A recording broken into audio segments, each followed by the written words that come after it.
Saan ang nawasak na damit? Patingin mo to. Patingin yung nawasak na damit ni Honey. Dali. Honey. Si Honey. Huh? Patingin mo yung nawasak na damit. Dali. Ipakita mo dali. Pakita mo yung nawasak mo na damit. Saan ang yan nawasak mo na damit? Honey? Si Honey. Nawasak yung damit niya, Honey. Si Haning makulit. Giwasak ang damit. Diba? Kagaling. Ingat-ingat. Ngayon. O, tingnan mo. Tayo, tayo. Saan na yung damit mo nung wasak? Yan, wasak. O, yan. Nawasak na. Nawasak na. Talaga si Honey. Giwasak ang damit. Yan. Wala nang damit.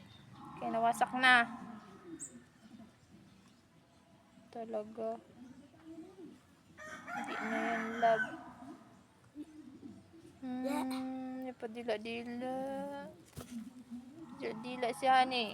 Oh, nag-away-away pa. Paluin ang hangir yan. No. No.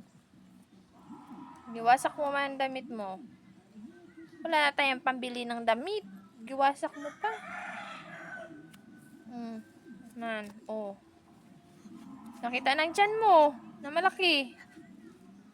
Huwag mo ganyanin. Kaya nakikita yung tiyan mo na malaki. Oh! Tabunan mo. Yan nakaganyan-ganyan mo. Nagkarapunit na yung damit mo. Paano? Ginaganyan-ganyan mo yung damit mo. Oh, natastas na. Nabutas na. Wala na tayong pambiling damit mo. Pag ibutas-butas mo na. Oh.